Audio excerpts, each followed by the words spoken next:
Look at Aura that has been supporting us for now 3.5 years. It's not only because of our our delivery, like I mentioned before, but because we are doing something that's meaningful, and it allows them an opportunity sort of to serve.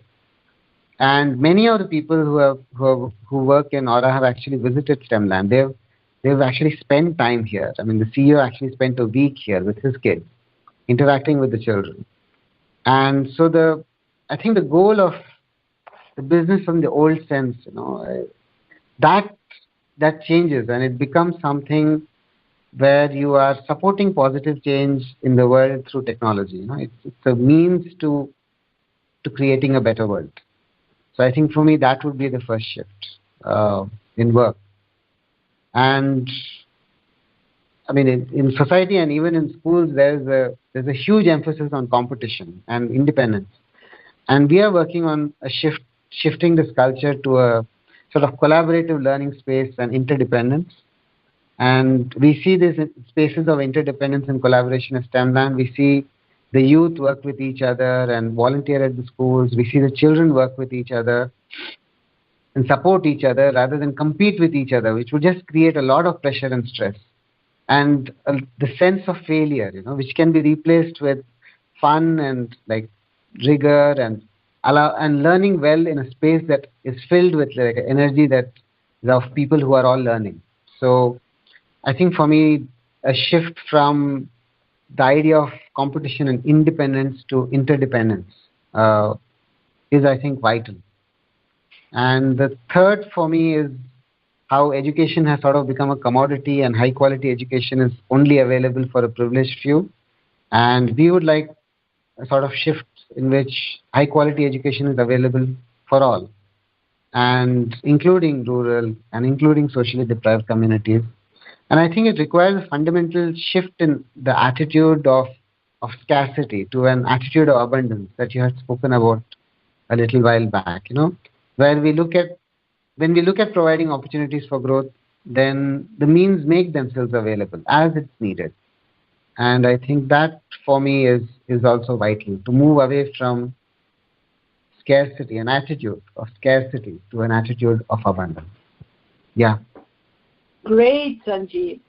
We are sort of completing this segment, and before we go over to after the break, I wanted you to summarize some of the challenges that you addressed and are addressing briefly.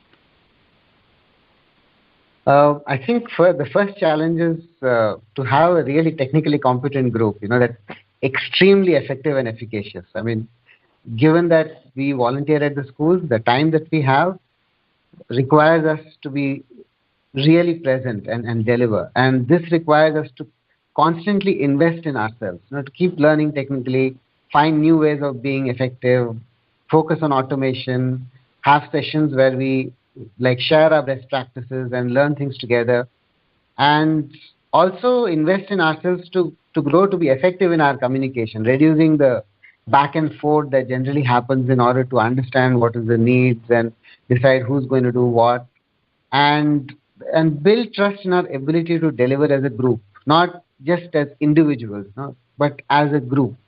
How even if one person is accountable for it, everybody is responsible for it.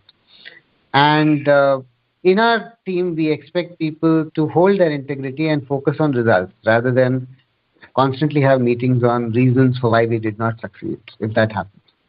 And I think we have a healthy environment where we share our breakdowns and we work together to create breakthroughs. So for me, this to be able to work in a real life context requires us to address what we thought of as a time management issue into something that is, how can we be effective in whatever time that we have.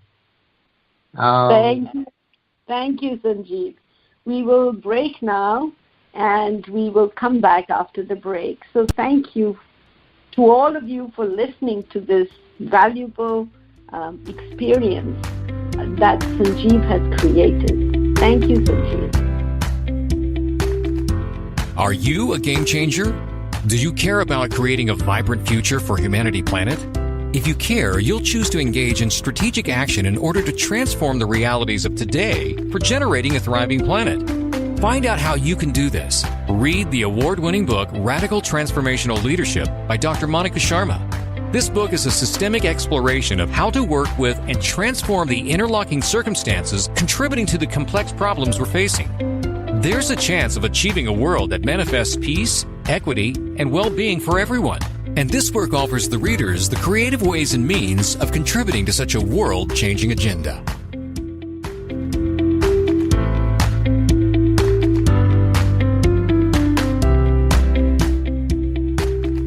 We live in a world battling for peace, threatened with violence and inequality being justified as both means and ends, sometimes disguised, packaged, and branded differently. This self-destructive worldview is dominated and backed by spurious arguments for leadership based on the idea of supremacy of race, religion, or culture, or of money. Monica's counter, a perspective drawn from contemporary idiom, is based on experience and conviction. It shows that leadership can be shaped with equality, freedom, justice, and where means and ends are rooted in the transformatory power of human compassion, described in her award-winning book, Radical Transformational Leadership. Let's explore this transformatory power of human compassion together. Join us for the program with Dream Vision 7 Radio Network twice a month on Tuesdays at 8 a.m. and 8 p.m. Eastern, and every Saturday at 6 a.m. Eastern. Share this information widely. Enroll people who want to make a difference. Dream Vision 7 Radio Network hosts many programs that unite humanity, sourcing our love.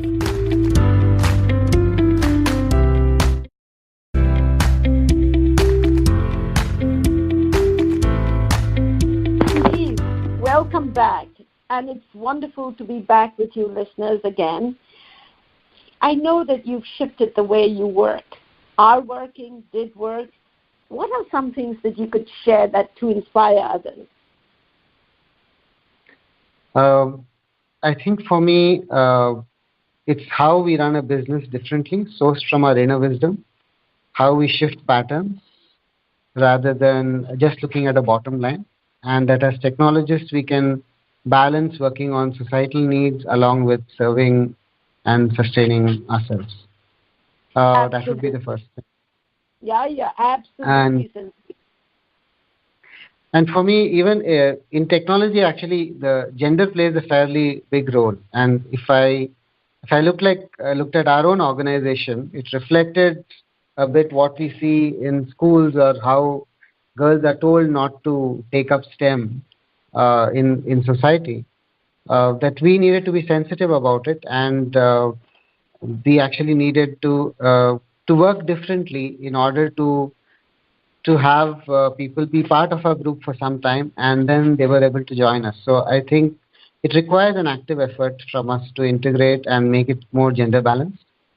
I think we also need to live whole, embrace all our profiles sort of, and who we are professionally, what we are as a part of society, what we want shifted in society, what is our personality like, while being anchored firmly in our wisdom. And I think this will help us synthesize life and be integral. And the other thing I would say is, if we really want to be effective and efficacious, we need to evolve as teams, and develop a common language that is sourced in wisdom so we can hold integrity without judgment and we can deliver results. So it requires us to invest in people, in not just skills, but more importantly, competencies and inner capacity. So that would be another sort of takeaway for me. And I think the true creativity really comes from, you mentioned this already, like a deep space of oneness where, the knowing that sort of creates breakthroughs that were not possible from the linear thinking that we started with.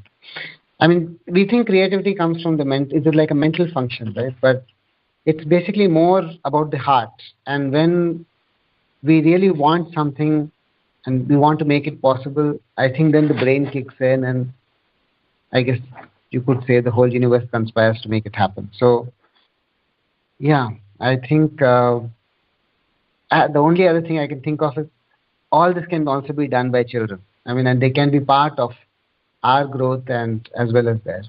So Yeah, I guess that would be how I would summarize it. Okay. Yeah, thank you. Thank you for summarizing these points, And what's very unique in the way you work is that you hold accountability and integrity along with responsibility. In fact, I know that you ask questions. Are we congruent in our strategies with values?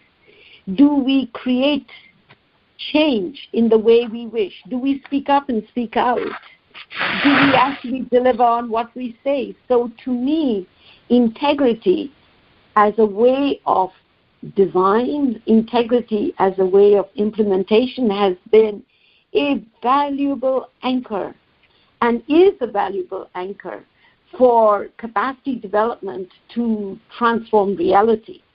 And I think you brought up another word here called wisdom. And in this work, we distinguish the way in common parlance we use the word wisdom and we say traditional wisdom. But I know you use the word wisdom as an inner space that is truly deep and profound, that exists in everyone. It is beyond bias, it's beyond opinion, it is just being one with each other. And so I want to say that this kind of capacity development, utilization, transdisciplinary work that you've heard about is based on our inner capacities, our wisdom. And to me, the third thing that is so valuable is the intergenerational platforms that you've created. It's about children, it's about adults, it's about community, it's about providers, it's the whole spectrum that you've involved.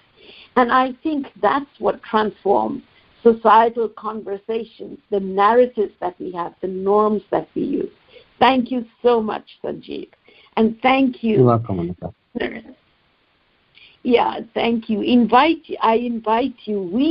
you into this space with questions about what can we do in a world of technology to enter that space in a totally different way. Thank you.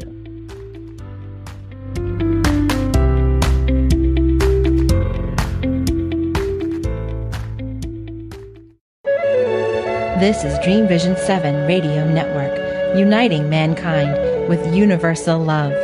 Our shows are created from the heart, bringing each listener to a place of divine enlightenment. Breathe, relax, and enjoy. Let life flow.